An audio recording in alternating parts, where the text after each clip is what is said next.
آغاز ہو گیا تھا، اور سخن فہمی چونکہ ایک گھریلو ماحول سے ہم کو ملی تھی، تو سخن فہمی بھی ہمارے اندر الحمدللہ موجود تھی پہلے سے۔ جی، آپ دراصل ادب کو کس نظریے سے دیکھتے ہیں جو آپ کے دور میں رہا؟ جسے آپ بتا رہے ہیں سن 78 سے لگ بھگ آپ اس ادب میں فیلڈ میں کام کر رہے ہیں اور کافی لمبا وقت گزرا، تو کیا بدلاؤ آیا ابھی تک ان سب دور میں؟ کافی بدلاؤ آیا، اور تبدیلی تو کائنات کی فطرت ہے، ہر چیز بدلتی ہے وقت کے لحاظ سے، اور صرف ادب نہیں بلکہ زبانیں بھی بدل جاتی ہیں، زبانوں کی قدریں بدل جاتی ہیں، زبانوں کے الفاظ بدل جاتے ہیں، تہذیبیں بدل جاتی ہیں، تو کافی کچھ بدلا۔ ہمارے عہد میں ہم لوگ جب، چونکہ وہ اس وقت قصبے میں نشستیں ہوا کرتی تھیں، اور وہ نشستیں درسگاہیں ہوا کرتی تھیں، جی، وہاں سے درس حاصل ہوتا تھا، اٹھنے کا، بیٹھنے کا، نشست و برخاست کا، یہ تمام ادب وہیں پر سکھائے جاتے تھے، یہ کسی کتاب میں نہیں ملتے ہیں، یہ اس سوسائٹی میں ملتے ہیں کہ جہاں پر ہم لوگ بیٹھتے ہیں۔ تو ہمیں پتہ تھا کہ ہم اپنے استاد کا جب احترام کرتے ہیں تو ان کے ہم مسئلوں کا بھی ہمیں احترام کرنا ہے، اور پھر اپنے سے جو سینئر ہیں ہم سے، جو شعراء، ہمیں ان کا بھی ادب کرنا ہے۔ اور پہلے جو تھا وہ موضوعات پہ، جو موضوعات پہ شاعری ہوتی تھی، آج ان موضوعات سے شاعری ہٹ گئی ہے دوسرے، لیکن میں اس بات کو ہرگز نہیں مانتا ہوں، کیونکہ غزل نے 3-4 صدیوں کا سفر نہیں کیا ہے، مختلف زبانوں سے ہوتی ہوئی یہ اردو میں آئی ہے، اور غزل کی جو اپنی روایات ہیں بڑی ہی نازک و نرم و لطیف یہ صنف سخن ہے، جی جی، اور اصناف جتنی بھی ہیں اردو شاعری کے اندر اس میں بہت سی گنجائشیں ہیں، لیکن غزل جو ہے وہ اتنی نازک و نحیف ہے کہ اس کے ساتھ اگر کہیں پر بھی جب سختی ہوتی ہے تو غزل وہ رہی رہ جاتی ہے۔ آج کے دور میں میں نے دیکھا کہ مختلف مضامین غزل میں لے کر کے لوگ آ جاتے ہیں، کوئی امی ابو کا ذکر کر رہا ہے، کوئی کسی کا ذکر کر رہا ہے، کوئی کسی کا ذکر کر رہا ہے، لیکن غزل کا اپنا ایک لب و لہجہ ہے، بے شک، غزل کا اپنا ایک تخاطب کا انداز ہے، بالکل، کیونکہ یہ امی ابو تو ہمیشہ سے رہے، لیکن ہمارے اساتذہ، ہمارے اکابرین جو تھے، انہوں نے کبھی یہ سب موضوعات نہیں لائے، ان کے لیے نظمیں تھیں، قصائد تھے، تمام سی اصناف تھیں، لیکن انہوں نے کہنا چاہیے کہ غزل کو غزل کے پیرائے میں رکھا، اور غزل کو ایسی غزل کی پرستش کی کہ اس میں بقول جگر مراد آبادی کے ایک مصرے کے کہ صدیاں گزر گئی ہیں زمانہ سفر میں ہے، صدیاں گزر گئی، صدیاں گزر گئی ہیں زمانہ سفر میں ہے۔ تو اس لحاظ سے اگر آپ دیکھیں گے تو غزل کے ساتھ جو حق ادا کیا جاتا ہے وہ آج کے دور میں بہت کم ہو رہا ہے۔ کچھ شعراء ہیں جو بہت اچھا کہہ رہے ہیں، اور کچھ شعراء ایسے ہیں، اور غزل کے ساتھ میں جو سب سے کہنا چاہیے کہ جو معیار گرانے کا جو کام کیا وہ موجودہ میلے ٹھیلے کے مشاعروں نے کیا ہے۔ جی جی، ان مشاعروں میں جو کلام اور جس طرح سے پیش کیا جاتا ہے، اور جو اب وہ شاعر ہیں یا نام نہاد شاعر ہیں یہ تو میں نہیں کہہ سکتا ہوں، کہ اس کے لیے تو روبرو جب کوئی بیٹھے تو اس سے جب گفتگو ہوگی تب اس سے پتہ چلے گا کہ اس کو عروض پر کتنا، اس کو کتنا علم ہے اسے، جی جی، اور اسے بحر کے بارے میں کیا کیا معلومات ہے، تو وہ تو بات کی بات ہے، لیکن جو وہ کلام پڑھتے ہیں اور اس کے بعد میں وہ پھر وہ جس طرح سے داد و تحسین حاصل کرتے ہیں وہ طریقہ پہلے نہیں تھا۔ مشاعرے کا آغاز جو ہوتا تھا پہلے وہ خواص کی محفل میں ہوتا تھا، سلاطین کی محفل میں ہوتا تھا، نوابین کی محفل میں ہوتا تھا، جی جی، پھر یہ عوامی سطح پر جب مشاعرہ آیا تو عوام میں کوئی بھی چیز جب چلی جاتی ہے تو اس کا معیار جو ہے وہ کم ہو جاتا ہے، پھر عوامی ہو جاتا ہے، بالکل، وہ خاص نہیں رہ جاتا ہے، اس کی خصوصیات میں فرق آ جاتا ہے۔ یہی ہماری غزل کے ساتھ بھی ہوتا جا رہا ہے۔ اصل آپ نے کافی لمبا عرصہ دیا ہے، آپ نے خیر آباد بھی دیا، آپ دلی میں بھی اس وقت رہ رہے ہیں، تو آپ یہ بتائیں خیر آباد کا جو ادبی ماحول رہا جس وقت آپ یہاں تھے، اس میں اور دلی کے ماحول میں کیا فرق ہے؟ دیکھیے، خیر آباد ایک بہت چھوٹی سی جگہ ہے، قصبہ ہے، حالانکہ خیر آباد کی کیا ہندوستان کی کوئی تاریخ اس وقت تک مکمل نہیں ہو سکتی ہے کسی بھی میدان کی جب تک خیر آباد کا ذکر نہ کیا جائے، وہ ادب کے حوالے سے بات ہو، یا موسیقی کے حوالے سے بات ہو، یا تصوف و معرفت کے حوالے سے بات ہو، کسی بھی حوالے سے بات ہو، لیکن خیر آباد کی ایک نمایاں اور خاص طور سے وطن پرستی کی اگر جہاں پر بات ہوگی، جی جی، جس کو ہندی میں راشٹر بھکتی کہتے ہیں، تو ہندوستان کا سب سے پہلا مجاہد آزادی جس نے سب سے پہلے ہندوستان میں انگریزوں کے خلاف جو فتویٰ جاری کیا وہ علامہ فضل خیر آبادی ہے، جس کو دنیا آج اچھی طرح جانتی ہے، وہ بھی خیر آبادی کے تھے۔ جی جی، تو اس وقت میں، جو ہمارے وقت میں جب ہم نے شاعری شروع کی ہے، تو اس وقت خیر آباد کے بہت بڑے بڑے اساتذہ یہاں پر حیات تھے، اور میں نے اپنے دادا استاد حضرت عظیم صاحب قبلہ کو بھی بہت ہی کم عمری میں دیکھا. کبھی میں نے اس وقت وہ ایسا تھا کہ بس میں طفل مکتب تھا پرائمری کلاسز میں، تب میں نے ان کی زیارت کی تھی. اور اس کے علاوہ جو یہاں کے جو اساتذہ کرام تھے، کچھ ایسے بھی تھے جو محافل میں نہیں جاتے تھے، اپنے کو الگ تھلگ رکھتے تھے، لیکن بہت ہی اچھا کلام تھا. اس میں کہنا چاہیے کہ یہاں پر مولوی ضیاء الحسن قمر خیرآبادی ہوا کرتے تھے، جو کبھی کسی محفل میں نہیں جاتے تھے، بلکہ ان کا ایسا صوفیانہ اور عارفانہ کلام ہوتا تھا کہ وہ قوال حضرات محافل سما میں بھی پڑھتے تھے اور بہت مقبول ہوتا تھا. اسی طرح حضرت عارف خیرآبادی تھے، جن کا نام تھا نثار احمد فاروقی، اور عرفیت میں انہیں ملا میاں کہا جاتا تھا، اور عارف تخلص کرتے تھے. وہ بھی محافل سے بہت اجتناب برتتے تھے. تو اس طرح کے بہت سے اساتذہ میں نے دیکھے ہیں جو ہمارے عہد میں حیات تھے. جناب قدسی صاحب تھے، اور ہمارے قریب میں جناب ثابت خیرآبادی صاحب تھے. ان کے بڑے صاحبزادے ساجد خیرآبادی ہیں جو ہمارے سینئر بھی ہیں، اور ان کے چھوٹے بھائی شاکر خیرآبادی جو ہمارے خواجہ تاش بھی ہیں اور ہمارے ہم عمر بھی ہیں اور ہمارے بچپن کے دوست بھی ہیں. تو اس وقت میں جو ہم لوگوں نے جن اساتذہ کرام کو دیکھا ہے، عظیم صاحب کے صاحبزادگان کے ساتھ میں نشستیں پڑھی ہیں، اس میں یقین میاں صاحب اور ان کے بھائی جو کانپور میں رہتے تھے، مشیر خیرآبادی صاحب اور یقین خیرآبادی صاحب.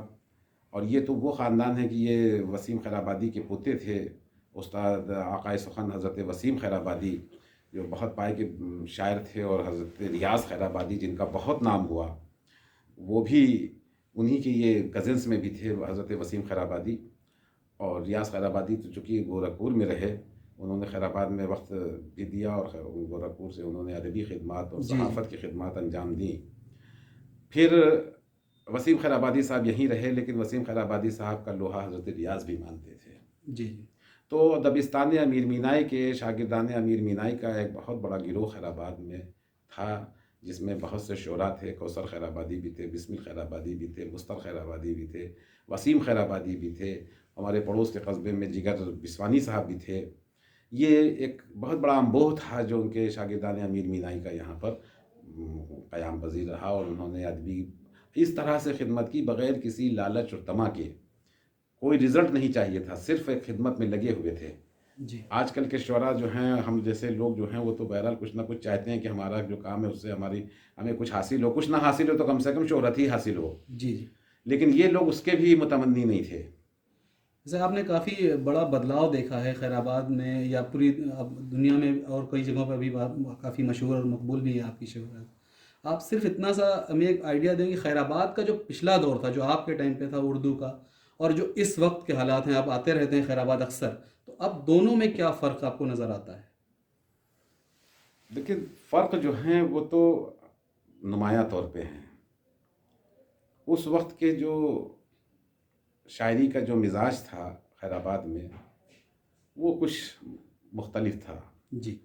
آج کے دور میں لوگ آ رہے ہیں، شاعری کر رہے ہیں، شعر کی کوشش کر رہے ہیں، لیکن اس وقت میں ہمارے عہد میں جو ہمارے اساتذہ کرام، جو ہمارے اکابرین تھے، وہ جو جہاں پر تھا ایک آفتاب کی شخصیت رکھتا تھا. جی. آج کے دور میں ایک تو جو معیار ہوتا ہے، شاعر کی شخصیت تو ایسی ہونی چاہیے کہ اگر وہ چلے، بیٹھے، اٹھے، گھومے پھرے، نکلے تو شاعر ہی معلوم ہونا چاہیے. جی. اب شاعر کا تصور دوسرا ہو گیا ہے. پہلے ہم لوگوں کے عہد میں اس کی تہذیب سے اس کو پہچانا جاتا تھا. آج کا زمانہ کچھ عجب ہو گیا ہے کہ صاحب شاعر ہے تو ایسا ہونا چاہیے، شاعر ہے تو ایسا ہونا چاہیے. جو آج کی جو پیرامیٹرز ہیں، وہ اس سے ہم بہت زیادہ سیٹسفائز نہیں ہیں. اردو کو آپ کہاں دیکھتے ہیں آج کے دور میں؟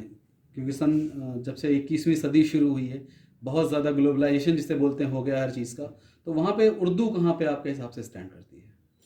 اردو اس دور میں تو بہت آگے نکل چکی ہے. جی.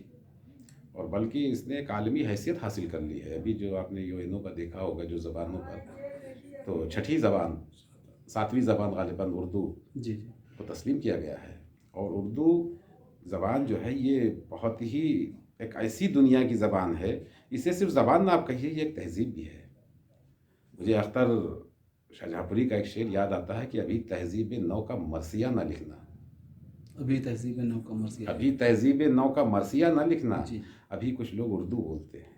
واہ واہ، بہت عمدہ. تو اردو والے جو ہیں وہ ان کی زبان کی جو شیرینی ہے وہ بتاتی ہے کہ ہم اردو والے ہیں. جیسے شہری جو گھرانے بولے جاتے ہیں خاص طور پر، جیسے دلی ہے، لکھنؤ ہے اور دکن بھی بتایا جاتا ہے، تو ان تینوں گھرانوں میں جو ڈفرینس ہے ان دونوں تینوں میں، وہ کیا ہے آپ کے حساب سے؟ دیکھیے، زبان تو دہلی میں پیدا ہوئی جی. اور پھر دہلی سے یہ دکن پہنچتی ہے، جی.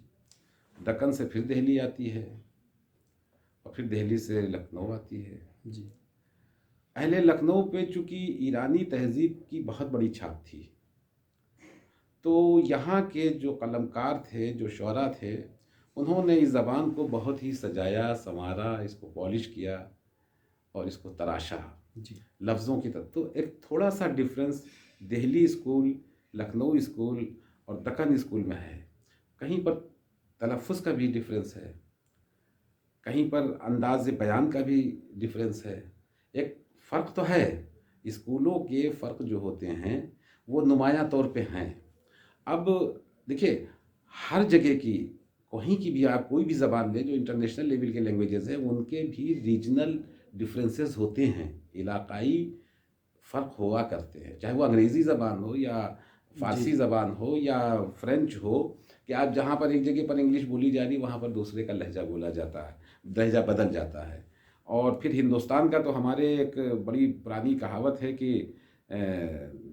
2 کوس پر پانی بدلے 4 کوس پر بانی. جی. جی. تو یہاں تو لہجہ ہی بدل جاتا ہے کہ ہم جب خیر آباد میں ہوتے ہیں تو خیر آبادی ہم بولتے ہیں، لیکن اگر ہم پڑوس میں اگر چلے جاتے ہیں لکھنؤ میں تو ہمارا لکھنؤ سے تھوڑا سا فرق ہو جاتا ہے. جی. تو لکھنؤ جو ہے اس نے زبان کو واقعی آراستہ اور پیراستہ کیا ہے، اور یہ کسی اسکول کے حق میں نہیں پہنچا ہے. دہلی میں موجود ہے اردو کی، دہلی شہر جو ہے وہ موجود ہے اردو کا، اس نے ایجاد کی ہے، اردو کو پیدا کیا ہے. لیکن اس کے بعد میں جب یہ زبان نے ہندوستان کا سفر کیا اور اس ہندوستان میں جب جن جہاں جہاں اسکول اس کے قائم ہوئے، ہوتا کیا ہے آپ کو میں بتاؤں کہ ہر قلمکار جو ہوتا ہے یا کوئی شاعر ہوتا ہے یا ادیب ہوتا ہے، وہ منحصر ہوتا ہے حکومت پہ. جی. جی.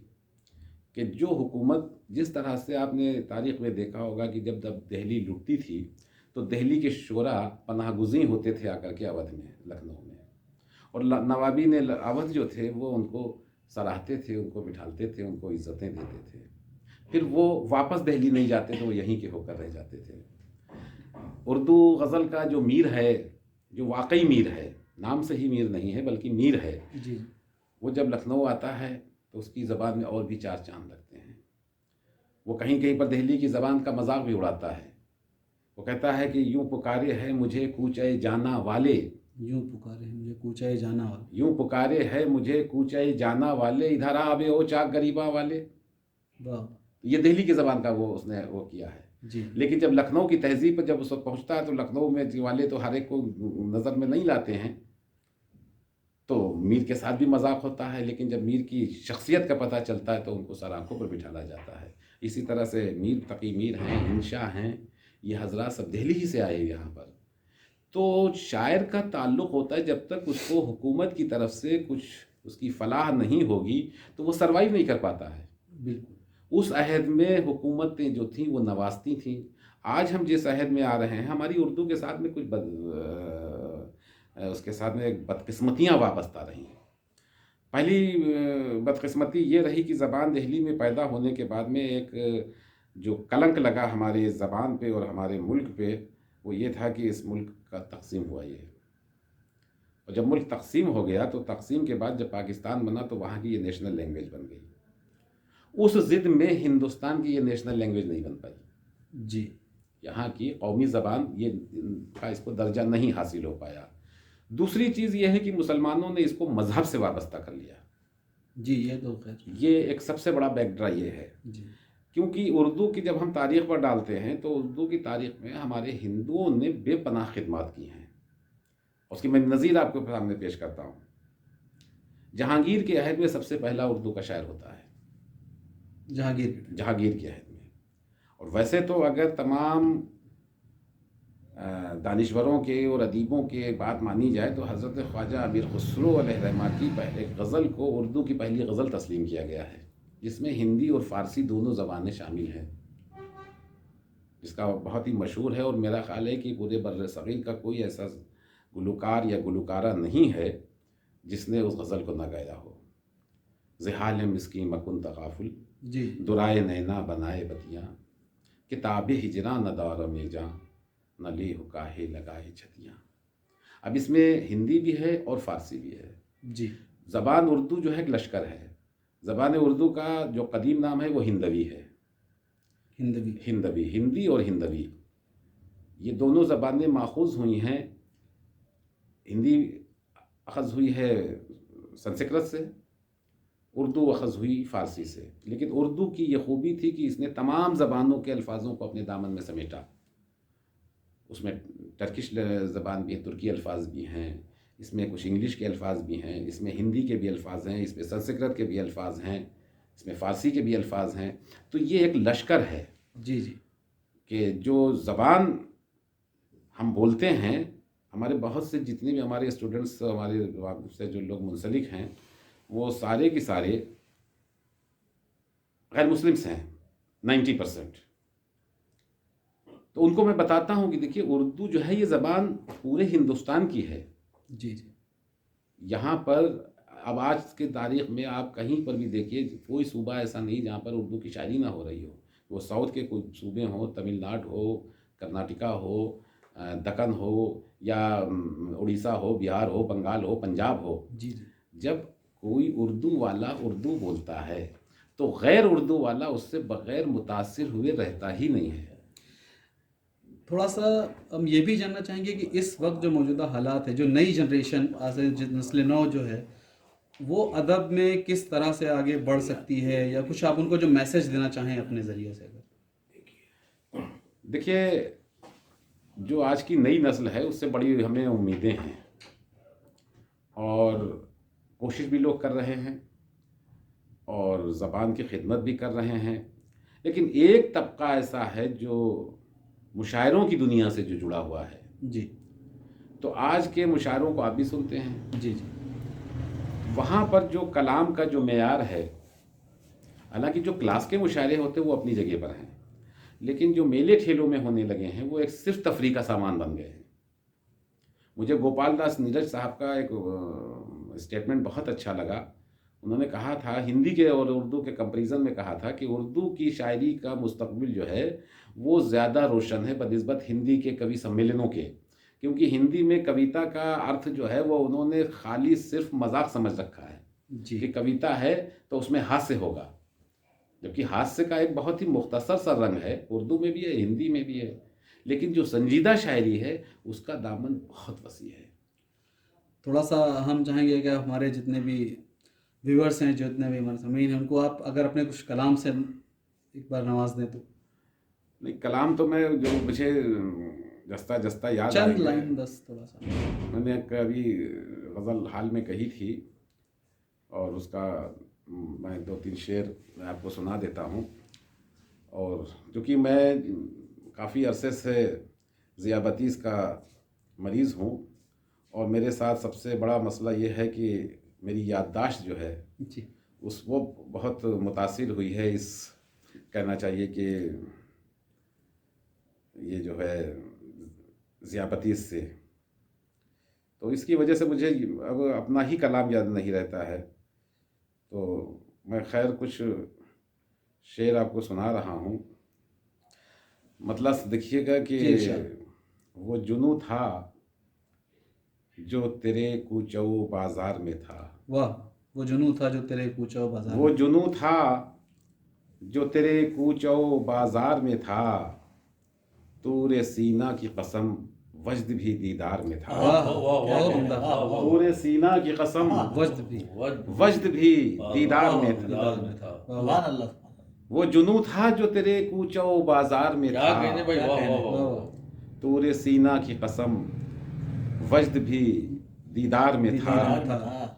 نہ تو صحرا میں کہیں، نہ گلے گلزار میں تھا، نہ تو صحرا میں نہ تو صحرا میں کہیں، نہ گلے گلزار میں تھا، وہ سراپا تو نہا میرے ہی پندار میں تھا، واہ واہ واہ سبحان اللہ، وہ سراپا تو نہا میرے ہی پندار میں تھا، کیا کہنے صاحب، اور روئے جانا پہ نظر پڑتے ہی سب ٹوٹ گیا، روئے جانا پہ نظر روئے جانا پہ نظر پڑتے ہی سب ٹوٹ گیا، بہت خوبصورت، جو میرا ناز میرے جب و دستار میں تھا، جو میرا ناز بہت عمدہ، واہ واہ جو میرا ناز میرے جب و دستار میں تھا، اور تجھ کو دیکھا تو یقین مجھ کو ہوا ہے خود پر، تجھ کو دیکھا تو یقین، تجھ کو دیکھا تو یقین مجھ کو ہوا ہے خود پر، ورنہ تو میرا پتہ پردہ اسرار میں تھا، واہ واہ واہ پردہ اسرار ورنہ تو میرا پتہ پردہ اسرار میں تھا۔ دوستوں یہ تھے جناب سید ضیاء علوی، ضیاء خیر آبادی صاحب، اور امید کرتے ہیں کہ آپ کو یہ شو بہت پسند آیا ہوگا اور بہت کچھ سیکھنے کو ملا ہوگا۔ دوستوں یہ ایسی شخصیتیں ہیں کہ جو ہمارے بیچ قدرت کا ایک بے حد انمول نمونہ ہیں، بہت خوبصورت کلام ان کا ہے، بہت خوبصورت خیالات بھی ان کے ہیں، اور امید ہے آپ سب ان سے بہت کچھ سیکھنے کو ملے گا آپ کو۔ اور اگر آپ کو یہ شو پسند آیا ہو آپ لائک اور شیئر ضرور کریں، اور پلیز سبسکرائب کرنا مت بھولیں۔